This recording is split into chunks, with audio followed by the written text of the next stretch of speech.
Hey guys, this is going to be a Magic the Gathering introductory video.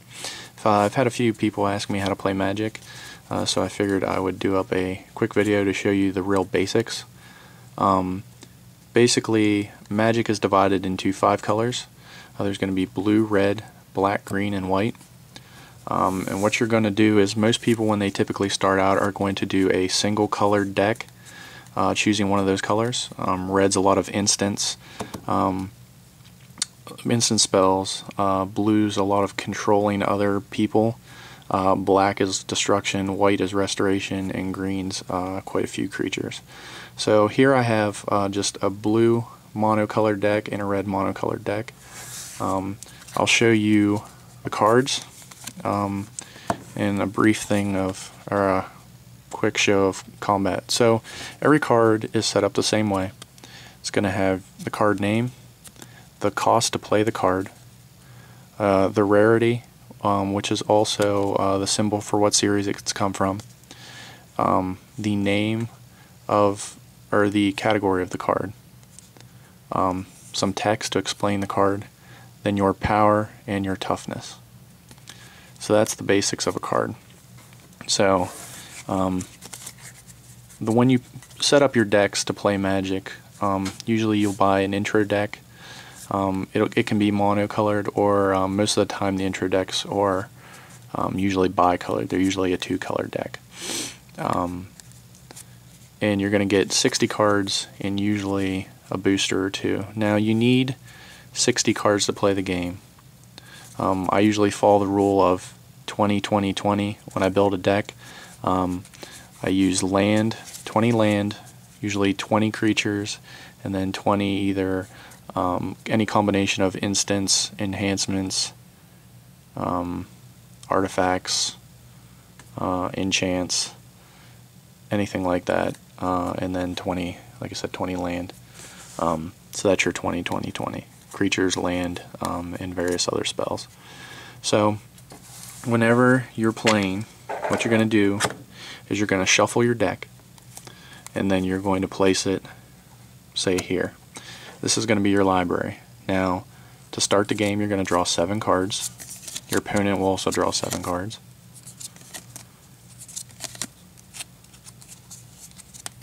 Okay. Now, look at our starting hand. Okay. So what I would do is, the way I like to set up my hands is I always put my mana in the front, then I sort the other cards based on mana cost. So I'll set them up here. Now, I'll look at this hand. I would say 2 land, that's pretty good. You're going to need at least 1 land to start the game. So if you have 1, it's alright. You can redraw 7 cards. Shuffle your deck, redraw, and then say you drew this hand. So okay, I got 2 land. So don't really like to play with 2, but I mean it's a good start. 3 is usually ideal. So I would draw this hand, and now say it was my turn. I would lay 1 card here. I'll adjust the camera. Now this is my land, which I will now use to play additional spells. So let's say that I wanted to play Lightning Bolt. Now the Lightning Bolt requires 1 red mana, which I have. So if I wanted to, I could turn this and say, see, Lightning Bolt deals 3 damage to a target creature or player. Now each person is going to start with 20 life, and then your goal is to try to get that person down to 0. So if I wanted to, I could say, okay, I'm casting Lightning Bolt. I'm going to deal you 3 damage directly. That player's now down to 17.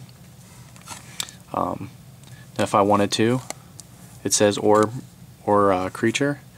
If he had, say, a Merfolk Sky Scout on the table, he has 3 life, power, toughness. I could deal him 3 damage directly. Anytime a creature's life total is reduced to 0, he's dead. So he would die. Like I said, I don't have to direct it at him. It says creature or player. But if I wanted to, I could.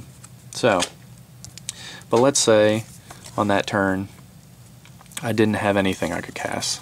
See, this is, I know it says 1, but your mana cost is figured out by your required color, which is red, and then 1 of any additional. So that's 2 mana to cast that card. So let's say that I decided not to play the Lightning Bolt, and I laid this card down. So my opponent would then go. On my opponent's first turn, since I went first, he can actually draw a card. I do not draw a card at the beginning, because that would make my maximum hand size 8, and you cannot go over 7. So he would draw a card, and let's say he laid a land and did not have anything to play as well. Then it would now go to me. So I would draw my next card. It is a land. So I would now lay this down. So, let's see, I can play a Lightning Bolt if I wanted to, like I showed you in the last turn, or now I have enough that I can play a Goblin Skycutter.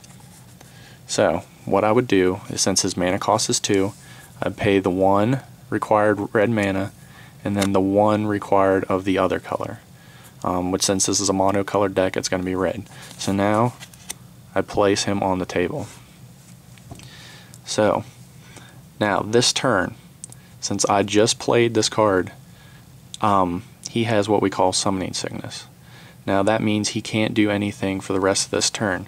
Now some cards actually have an ability called Haste, which will allow them on the turn they come in to attack.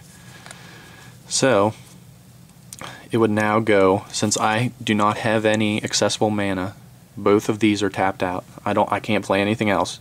Every spell requires you mana to play. I have no mana to play. It would now default to my opponent's turn. My opponent would do what he was doing, whatever it may be, and then it would come to my turn. So now, since it's my turn and I have 2 tapped mana, what I want to do is untap them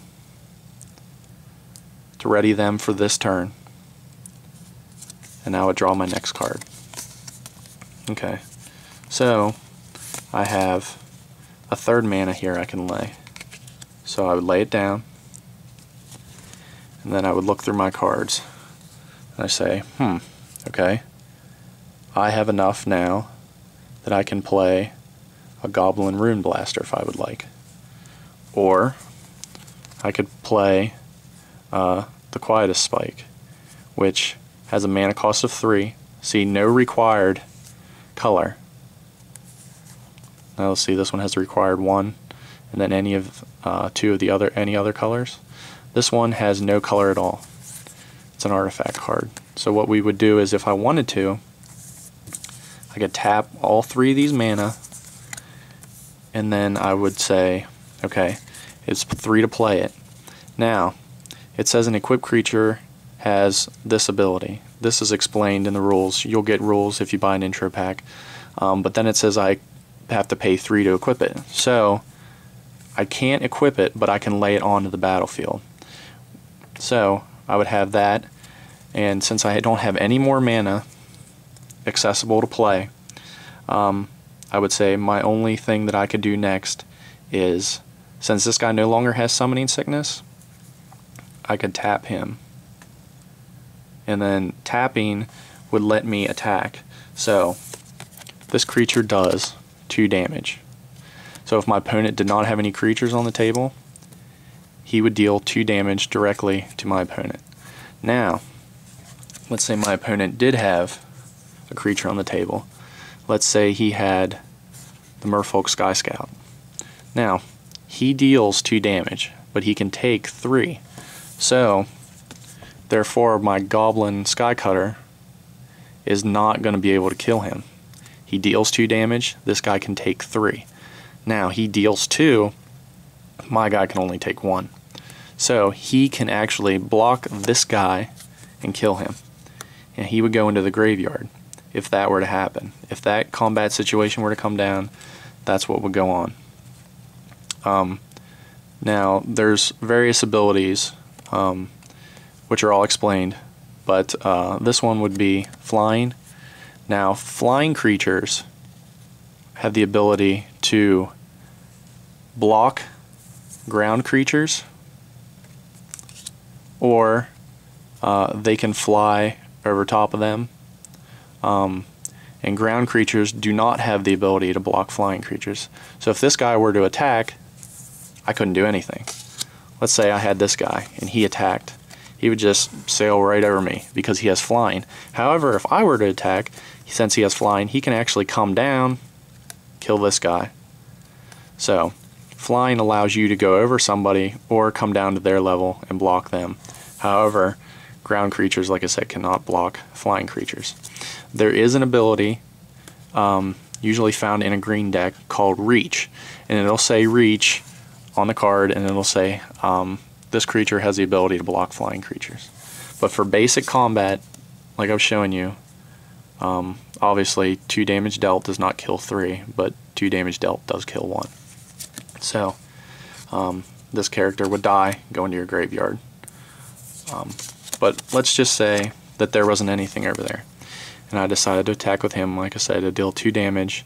Then my opponent would go, play his turn, it would come back to me. I'd ready these cards like this, draw my next card, and then I would look at my hand and say, okay, what do I have that I can play with anywhere up to 3 mana? I can play a lightning bolt, I can play this guy, I could play an enchantment, I could play an artifact creature. So let's say this turn I decided I wanted to play an enchantment. So I would tap this, or let's say I wanted to equip the Quietus Spike. I could do that because it says I would have to pay an equip cost of 3. I could pay this, attach that to him, and now he would have whatever ability is attached to this card. So let's just say this was just a normal, say something that made my guy 1 point stronger. If he was 1 point stronger and say somebody killed him, even though he was a little bit stronger, he would die, and then this would stay on the battlefield. Equipment just drops unless this says there's something that destroys the attached equipment or something like that. So that would be the basics of combat. Now, enchantments, they would be a card that would be played, and then they would remain on the battlefield over in your like little sideboard area. I usually tend to keep my artifacts and my enchantments over here. Like I would stack my artifacts here, and my enchantments would go this way, my artifacts would go down this way. Sorry, bumping the camera. Trying to think if there's anything else. There's some cards that give abilities that'll say add a +1/+1 counter. So let's say I had the Goblin Rune Blaster. If I added a counter, I'd put this on him and say, like I said, it was +1/+1. He would now be 3/2. And that would be permanent unless it said the counter was removed. But Magic's pretty self-explanatory with the text on the cards. They will tell you what you need to do, what you don't need to do. Trying to think if there's anything else. Like I said, 20 life. That's what you start with. Basic goals, try to reduce the opponent to 0. It's really simple once you get down the idea of the mana costs, things like that. Every turn you reset your mana, your land, whichever you would like to call it. And you can only play as many cards as you have mana for. So like, let's say I had 3 mana on the table. This one costs 2 to play. Let's see. And this one costs 1 to play. So like I said, if you wanted to, you had 3 mana. In one turn you could play both these cards. You'll say, well, I have this guy, he cost me 1. Tap that 1 mana. Now I have this guy. Oh wait, he cost me 2. I can play both these cards. As long as you have the mana to play the card, you can play it on your turn. Now, if you have an instant, you can play that on an opponent's turn. Instant can be played anytime, but that's one of the few cards that can actually do that. So, just a quick overview. So, if you guys have any questions, you can ask me. Like I said, Magic's pretty self-explanatory once you get the initial concepts down. So if you have any questions, let me know. If not, that would be the Warhammer. Yeah, Warhammer. There we go. Warhammer on the Brain. The Magic the Gathering intro video. Hope you guys liked it.